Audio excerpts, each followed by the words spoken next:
मैं पंडित दयाशंकर तिवारी यहाँ का पुजारी हूँ। इसके लिए आपको कोटि कोटि धन्यवाद है।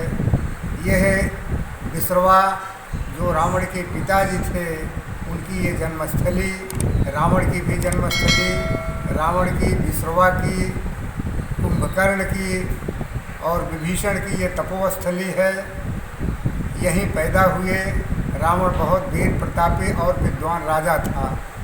यहाँ से जाने के बाद रावण ने लंका नगरी पर विजय पाई और लंका का राजा बना। लंका का राज्य जो है रावण को अपने बाहुबल से मिला है।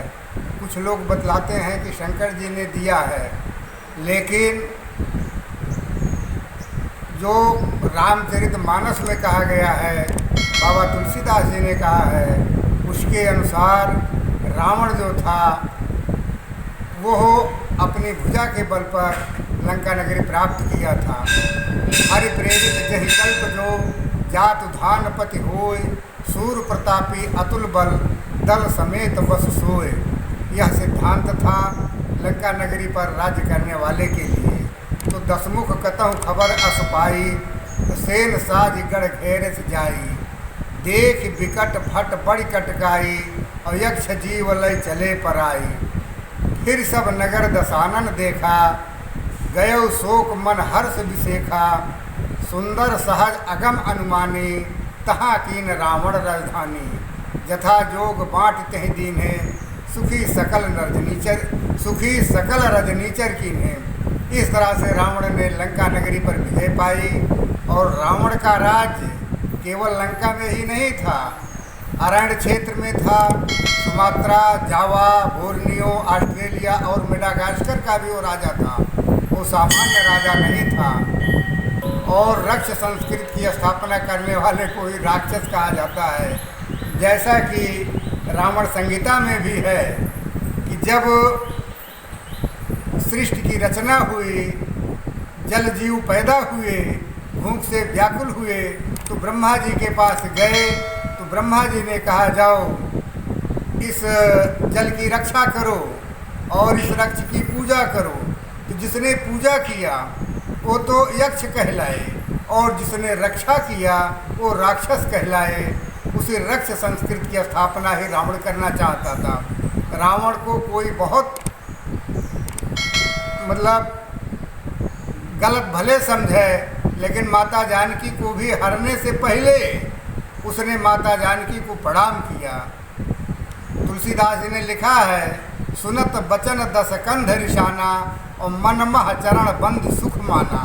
इस तरह से रावण जो है वह माता की सतीत्व की भी रक्षा किया, भले उसको लोग दूसरी निगाह से देखते हैं। पंडित जी, लोग यहाँ ये कहते हैं कि ये गांव जो है रावण के ननिहाल है, इसमें क्या सच्चाई है? ये रावण का जन्म स्थान है, रावण के पिता का स्थान है। रावण की माता जो थी वो नागलोक से आई थी, यहाँ की नहीं थी। वह सुमाली की पुत्री थी।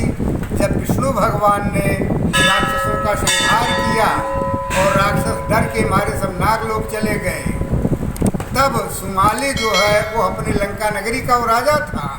वो अपनी लंका नगरी देखने आया था, तो वह डर के मारे पुनः अपने नागलोक में चला गया और वहाँ विचार किया कि कैसे हम इस धरती पर अपना और अपने अस्तित्व को कायम रखें। तो उसने अपनी पुत्री कैकसी को इस बिसरवा में भेजा, बिसरख में भेजा, और बिसरवा से शादी की याचना किया। पंडित जी, पूरे देश में जैसे रावण दहन होता है, सुनने में ये आया है कि इस गांव में आसपास में कहीं पे भी ऐसा कुछ आयोजन नहीं होता है। नहीं, यहाँ रावण दहन नहीं होता। रीजन क्या है? यहाँ यही रीजन है कि ये है रावण का जन्मस्थल है। अगर रावण दहन होगा तो किसी न किसी तरह से उसमें भाग लेने वाले का नुकसान हो जाएगा। अच्छा। कभी हुआ था तो उसमें जितने भी पार्टनर थे, जितने भी उसमें भाग लेने वाले थे, उस रामलीला में भाग लेने वाले थे, रावण का दान करने वाले थे, क्रमशः सब स्वर्गवासी हो गए। अच्छा। उसके बाद से नहीं हुआ आज तक। लोग इसीलिए जो यहाँ पे रावण दहन नहीं यहाँ करते। इसीलिए रावण दहन नहीं होता। चलिए पंडित जी, धन्यवाद। तो पंडित जी एक सवाल मेरा भी है, यहाँ पर राम ज़्यादा पूजनीय है या रावण? देखिए, यह जन्मस्थली तो रावण की है, लेकिन कर्मस्थली यह रावण की नहीं रही, तो यह पूजनीय यहाँ पर भगवान राम ही हैं। राम पूजनीय। हाँ जी, राम भी पूजनीय है। ठीक। चलिए सोशल ग्लोबल न्यूज़ से बात करने के लिए बहुत बहुत धन्यवाद।